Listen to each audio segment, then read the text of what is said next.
शिव विश्वास का एक प्रतीक है। जितना जितना विश्वास आपका दृढ़ होगा, दृढ़, उतना भगवान शंकर को मिलने में देरी नहीं होगी। शंकर भगवान के मिलन का सबसे मूल बिंदु है आपका विश्वास, आपका भरोसा, आपकी दृढ़ता। और जिसने भगवान शंकर पर विश्वास करा है, भरोसा करा है, दृढ़ता करी है, वो जगत में कभी डूबा नहीं, कभी हारा नहीं।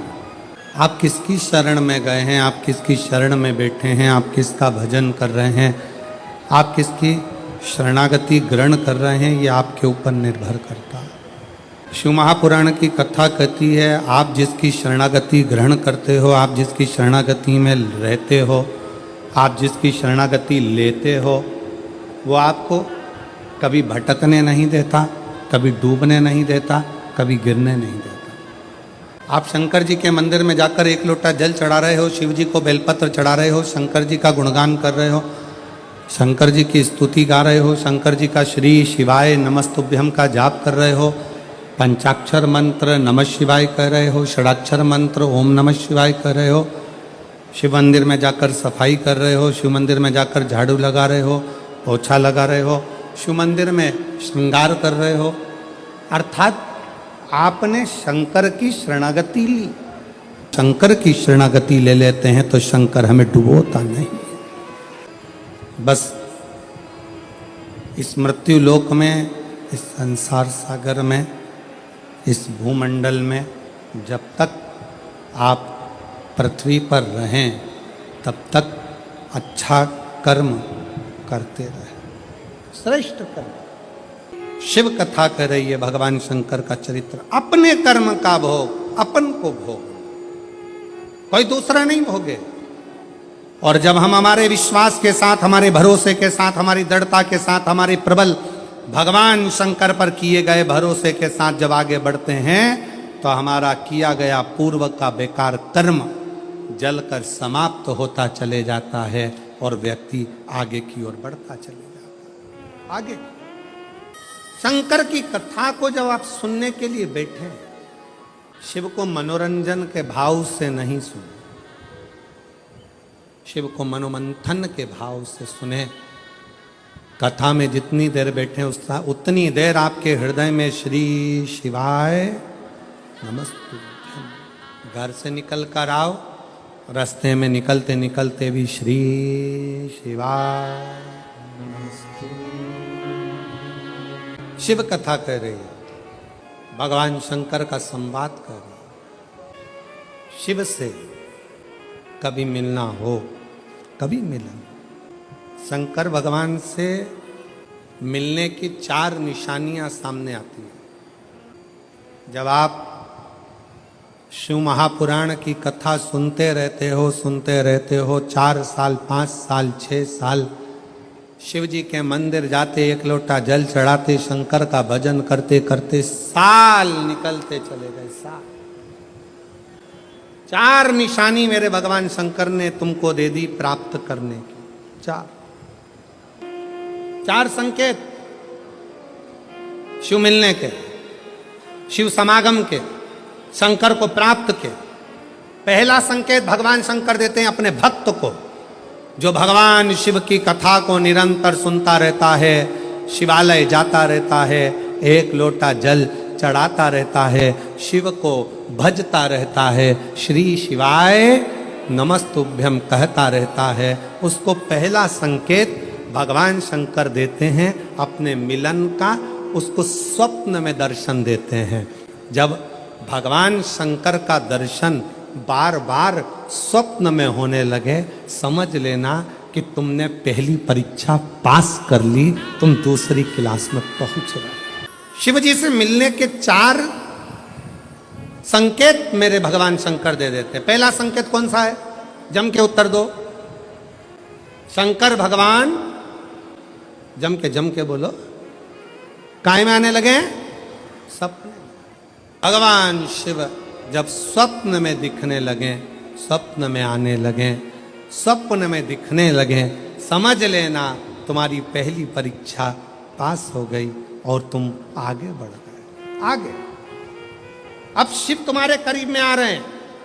दूसरा संकेत भगवान शंकर देते हैं। शिव महापुराण की कथा सुनने वालों को पहला संकेत शिव जी ने दिया, अगर शंकर सपने में आए समझ लेना शिव जल्दी मिलने वाले हैं। दूसरा संकेत, जिस शिवलिंग की तुम घर में पूजन करते हो, जिस शिवलिंग के मंदिर में पूजन करते हो, मान लो वो शिवलिंग कभी तुमको उसमें शंकर का प्रतिबिंब दिखने लगे, कभी तुम्हें ऐसा लगे कि कोई मुझे झांक रहा है, कभी तुम्हें ऐसे लगे कि मंदिर में और कोई भी है, तुम्हें कभी लगने लगे कि ये शंकर का शिवलिंग हिल रहा है, कभी तुम्हें लगे तुम्हारे घर में रखा हुआ शंकर का शिवलिंग कोई मनुष्य की आकृति जैसा दिख रहा है, कभी तुमने लगने लगे कि जिस मंदिर में मैं जाती हूँ वहाँ का शंकर का शिवलिंग ऐसा लग रहा है कि मंदिर में और भी लोग बैठे हैं। तुम मंदिर से निकल रही थी, पीछे से कोई की आवाज़ आई, तुमने पलट कर देखा कोई नहीं, तुम्हें लगने लगे, समझ लेना कि तुमने शिव पुराण की दूसरी परीक्षा पास कर ली। शंकर तुम्हारे करीब में आने चालू, शिव तुम्हारे करीब में आ रहे हैं। और शिव महापुराण की तीसरी परीक्षा, शंकर संकेत देते हैं, मिलन का संकेत। पहला संकेत स्वप्न, दूसरा संकेत अपने इष्ट मूर्ति का हलचल, और तीसरा संकेत जब आप कुछ सोचो और वैसा की वैसा ही तुम्हारे साथ 2 दिन या 5 दिन में हो जाए, समझ लेना कि तीसरा संकेत दे दिया, मतलब शंकर अब तुरंत मिलने वाले।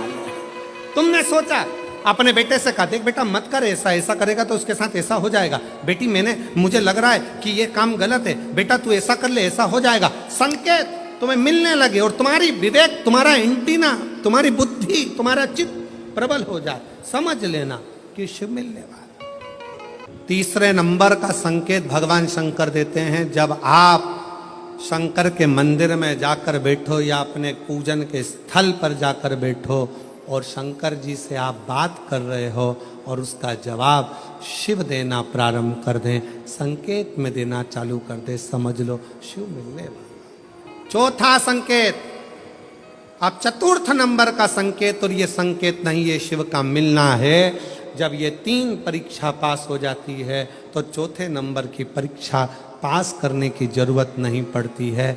दुनिया के लोग कहते हैं कि भगवान आते हैं, 2-4 घंटे रुकते हैं, सब झूठ है। भगवान एक क्षण के लिए आता है और तुम्हारे सामने आकर तुम्हारे सामने से निकल कर चले जाता है और तुम्हें महसूस करा देता है कि मैं तेरे सामने आया था और निकल कर चले गया, तो मुझे पहचान नहीं पाया। आता है। 5 दिन की शिव पुराण चल रही है, सुबह से लेकर रात तक, रात से लेकर सुबह तक, सुबह से लेकर रात तक, 5 दिन की यह शिव पुराण कल विराम हो जाएगी। कल तक में तुमने 5 दिन जो सवेरे भोजन से लेकर, नाश्ते से लेकर रात को सोने तक, और सोने से सुबह तक, सुबह से फिर रात तक जो क्रम करा, 5 दिन का क्रम उठाकर देखना। अगर तुमने दिल से पंडाल में शिव महापुराण की कथा सुनी है तो श्रवण करने वाले को एक क्षण के लिए शंकर का दर्शन होता जरूर है, भले वो किसी अंश रूप में हो, वो होगा। क्यों? ये मृत्यु लोक मेरे देवाधिदेव महादेव का है, शिव का। जब ये शिव का लोक है, शंकर का लोक है, तो जब हम हृदय से जब भगवान शिव को पुकारते हैं तो एक क्षण के लिए शिव आता जरूर। श्री शिव महापुराण में भगवान शंकर अमरनाथ की गुफा में माता पार्वती से कहते हैं, सुन पार्वती, कलिकाल में, कलयुग में जितने जन्म लेंगे कोई पुण्य का भागी नहीं है, सबके सिर पर पाप की गठरिया। संसार सागर में कलयुग में आपका जन्म हुआ है तो मस्तक पर पाप की गठरिया भरी पड़ी है। कोई तुमसे कहे कि हमारा श्राप लग जाएगा, बद्दुआ लग जाएगी, ये लग जाएगा, वो लग जाएगा, दुनिया के लोग तुम्हें डराएंगे धमकाएंगे, डरने की जरूरत नहीं है। संसार सागर में कोई दूध का धुला हुआ नहीं है। शिव पार्वती से कहते हैं संसार में वही श्रेष्ठ है जो शिव की आराधना में डूबा है और शंकर के मंत्र का स्मरण कर रहा है। पाप सबके माथे पर है। 4 स्थान पर हर व्यक्ति से पाप होता है। पहला, झाड़ू लगाते समय छोटे जीव मर जाते हैं, पाप माथे चढ़ जाता है। दूसरा, वस्त्र धोते समय, नहाते समय छोटे छोटे जीव मर जाते हैं, उसका पाप माथे चढ़ जाता है। तीसरा, अग्नि जलाते समय, भोजन बनाते समय, लाइट जलाते समय छोटे छोटे पतंगे मर जाते हैं, उसका पाप माथे चढ़ जाता है। चौथा, अपने घर से चलकर जब हम कहीं जाते हैं अपने पांव के नीचे छोटे छोटे जीव मर जाते हैं, उसका पाप माथे चढ़ जाता है। 4 स्थान पर हर व्यक्ति से पाप होता है। प्रत्येक व्यक्ति के मस्तक पर पाप बंधा रहता है। पर सुन पार्वती, जो प्रतिदिन शिवालय में जाकर 1 लोटा जल शंकर को समर्पित करता है, वो धीरे धीरे पाप से मुक्त होकर मेरा अपना होते चले जाता है और वो संसार सागर से मुक्त हो जाता है।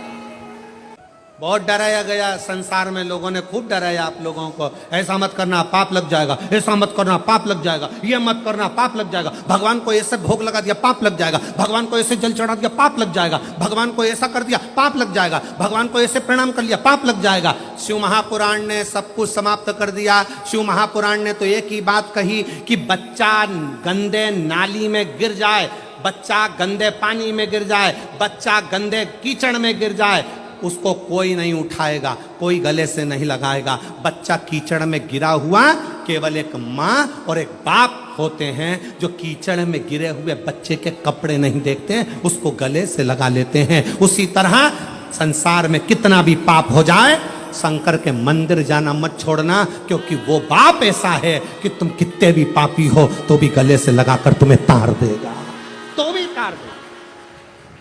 संसार सागर में तो केवल वही पुण्य भागी है जो कली काल में भगवान के नाम में डूबा हुआ है और अपने कर्म को श्रेष्ठ करता हुआ चल रहा है। कि बस एक बात याद रखना, अपना मन शुद्ध रखो, पवित्र रखो, ढोंग से नहीं ढंग से जियो, सात्विक चित्तवृत्ति से जियो। शिव जी पे 1 लोटा जल चढ़ाते हुए भाव के साथ भजन करते हुए अलमस्त होकर जियो। किसी का बुरा मत करो, किसी के लिए गलत मत बोलो, किसी के लिए गलत सोचो मती, तो दुनिया में तुम्हारा कभी बुरा होगा नहीं और तुम बढ़ते चले जाओ, बढ़ते जाओ। मेरे कुबेर महादेव का, मेरे कुबेरेश्वर बाबा का, मेरे कुबेर भंडारी का हिसाब बड़ा पक्का रहता है, बड़ा पक्का तोल कर देता है। दुख लेता है तो सुख देता है, चिंता लेता है तो चिंतन देता है, रोग लेता है तो स्वास्थ्य देता है। बराबर दुख लेगा सुख देगा, आंसू लेगा खुशियां देगा। शिव जी की भक्ति में, भजन में, स्मरण में उल्टा जपो सुल्टा जपो, कैसे जपो, दिन में जपो रात में जपो, शुद्ध में जपो अशुद्ध में जपो, जैसे हो वैसे जपो। शंकर का नाम जपने वाले पर भगवान कृपा करता है। जो दिल से श्री शिवाय नमस्तुभ्यं बोलता है वो शंकर की औलाद, शिव का पुत्र कहलाता है। श्री शिवाय नमस्तुभ्यं बोलने वाले पर शंकर कितनी भी समाधि में लगे हो, श्री शिवाय नमस्तुभ्यं बोलने वाले को शिव नेत्र खोल कर दर्शन देते हैं और दर्शन करते हैं। विदल उत्पल नाम के 2 असुर जिनका संहार किया, कुंदुक का प्रहार किया, शिव जी के चरणों में जाकर गिरा। शिव जी का नाम पुंडकेश्वर, पुंडकेश्वर, कुंडकेश्वर शिव जी का एक ऐसा नाम है, शरीर में अगर दवाई नहीं लग रही हो, कुंडकेश्वर महादेव का नाम लेकर दवाई खाना प्रारंभ करो, दवाई लगे। पुराण कहती है कि डॉक्टर भी शंकर का एक रूप है। जब डॉक्टर दवाई दे उसको शंकर का ही एक भाव समझकर उसको पाओ। जांच की बोले जांच कराओ, जैसी जैसा बोले वैसा करो, और कुंदकेश्वर महादेव का नाम लेकर जपते जपते उसका स्मरण करो। जैसे पेट भरने के लिए भोजन रोज चाहिए, उसी तरह शिव से मिलने के लिए, दुख मिटाने के लिए, कष्ट की समाप्ति के लिए प्रतिदिन अपने घर, टीवी पर, मोबाइल पर, ऐसा कोई दिन नहीं जाना चाहिए जिस दिन तुम्हारे घर में 5 मिनट, 7 मिनट, 10 मिनट, 1 घंटा शिव पुराण ना चले। रोज चालू करो, अपने घर की टीवी थोड़ी देर चलना चाहिए। कुछ नहीं कर सकते तो कम से कम 5-10 मिनट घर में कथा चलेगी तो हमारा घर पवित्र होगा और शिव का आगमन हमारे घर में होगा।